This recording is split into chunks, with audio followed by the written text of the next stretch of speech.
Herkese merhaba, kanalıma hoş geldiniz. Bugün yeni bir anahtarlık modeliyle karşınızdayım. Gerekli malzemelerimiz makrome ip, anahtarlık halkası, koli bandı ve makas. Burada malzemelerimizde dikkat edeceğimiz iki şey var. Birincisi makrome ipimizin 3 mm ve taranabilir ip olması. Dikkat edeceğimiz ikinci şey ise modelin kendini gösterebilmesi için 3-3,5 santim civarı genişlikte bir anahtarlık ucu tercih etmemiz. Anahtarlığımız için yapmamız gereken ilk şey ipimizin ortalama 75-80 santim uzunluğunda 4 parça kesmek. Sonrasında bu 4 ipimizi halkamızın içerisinden geçiriyoruz. Onu da bu şekilde yapacağız. Buradan geçirip arkada kalan ipimizin arasından iplerimizi geçirmek suretiyle halkamızın içinden geçiriyoruz iplerimizi.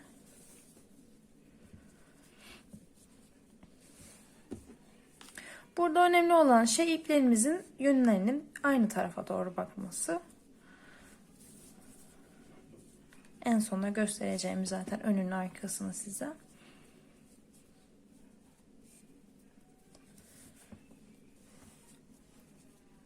Bu şekilde 4 ipimizi de anahtarlığımızın içerisinden geçirdik. Anahtarlığımızda önemli olan nokta dediğim gibi bu şekilde. İplerin yönlerinin hep aynı olması. Bu da arka tarafımız olacak. Anahtarlığımızı hazırlarken sorun yaşamamak için koli bandı yardımıyla sabitledik halkamızı ve anahtarlığımızı yapmaya başlıyoruz. Öncelikle bu 4 temel ipimiz var burada gördüğünüz gibi ikişer ikişer ayrılmış. Bunları ikiye böleceğiz. 4 sağda 4 solda olacak şekilde ikiye ayıralım. Sonrasında en soldaki ipimizi burada merkez ip olarak kabul edip düğümlerimizi atmaya başlayalım.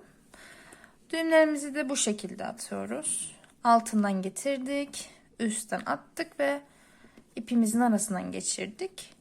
Her ipi 2 kez düğümlememiz gerekiyor. Tekrar göstereyim. Merkez ip olarak kararlaştırdığımız en soldaki ipimizi sabit tutuyoruz. Bir sonraki yani düğüm atacağımız ipimiz hareketli ipimiz 2 parmağımızın altından geldi. Üstünden attık. Gördüğünüz gibi ipi 2 ipin arasından geçirdik. Çektik ve düğümümüzü attık. İkinci ipimize geldi sıra. Yine aynı işlem. Parmaklarımızın altından geçirdik. Çektik. Düğümümüzü attık. Aynı işlemi bir kere daha yapıyoruz.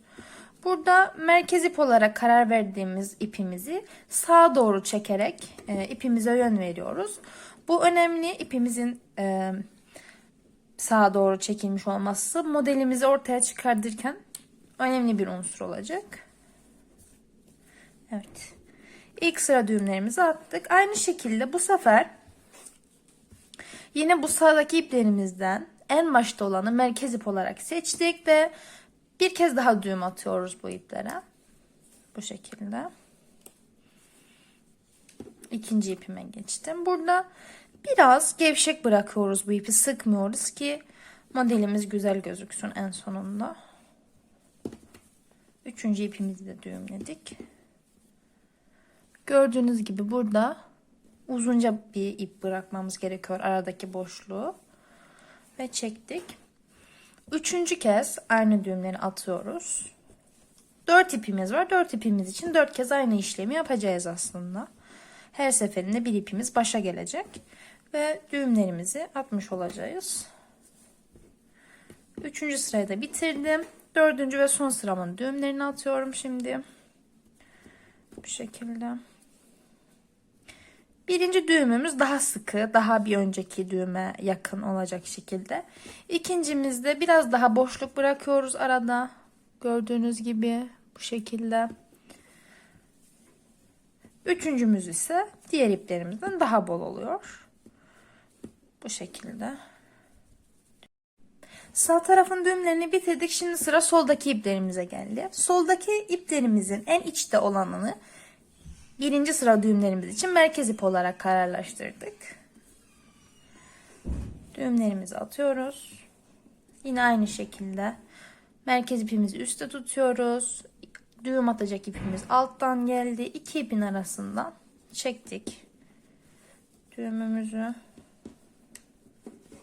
Bir kez daha merkez ipimiz sabit. 2 parmağımızın altından düğüm atacağımız ipimiz geldi. Üstten attık. 2 ipin arasından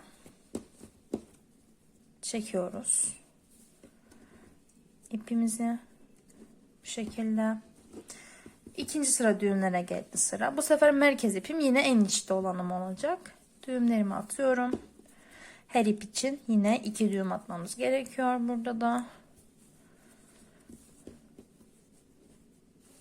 Sağ tarafa yaptığımız işlemle bir farkı yok. Yine iplerimizin arasında biraz boşluk bırakıyoruz. Yani birinci sıra düğümlerle ikinci sıra düğümler arasında biraz boşluk bırakmamız gerekiyor.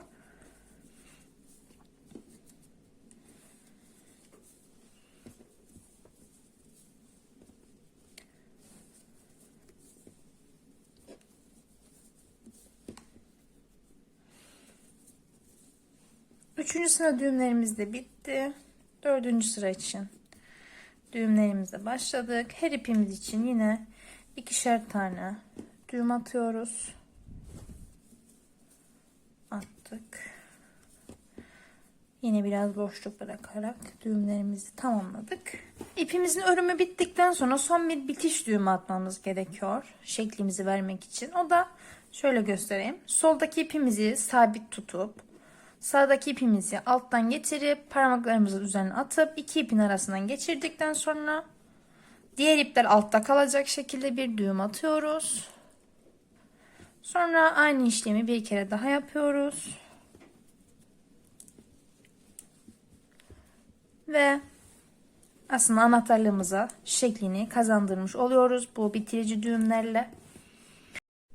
Anahtarlığımızın bağlamasını yaparken ortadaki ipleri ayırıp diğerlerini kenarlara alıyoruz. Bu ortaya ayırdığımız iplerden birini bu şekilde ikiye katlayıp parmağımıza tutuyoruz. Diğer ipleri de bir araya getiriyoruz. Ayırdığımız bu şekilde halkamız burada. Diğer iplerimizi elimizde tutuyoruz. Ortaya ayırdığımız iplerden diğeriyle anahtarlığımızı sarmamız gerekecek. Bu şekilde doluyoruz ipimizi etrafına. Ben 3 kez yapacağım. Sonrasında arkada bizi bekleyen halkamızın içinden ipimizi geçirdik. Bu şekilde bütün iplerimizi tutuyoruz. Bu sefer halkamız bu şekilde ayrı. Üstte halkamızın kuyruğu var. Oradan çekiyoruz. Ve bu şekilde anahtarlığımızı bağlıyoruz. Sonrasında anahtarlığımızın önce arka kuyruğunu, sonra bu fazlalık iplerinden artık zevkimize göre kuyruğunu ne kadar istiyorsak kesiyoruz. Anahtarlığımızın kuyruğunu da kestikten sonra son aşamada kuyruk kısmını tarama işimiz kalıyor. Bu şekilde tarama işlemini bitirdikten sonra anahtarlığımızı bitirmiş olduk. Videomuz burada sona eriyor. Bana Instagram'da ve TikTok'ta atölye_CY hesaplarına ulaşabilirsiniz. Videomu sevdiyseniz aşağıdaki beğen butonuna basmayı ve kanalıma abone olmayı unutmayın.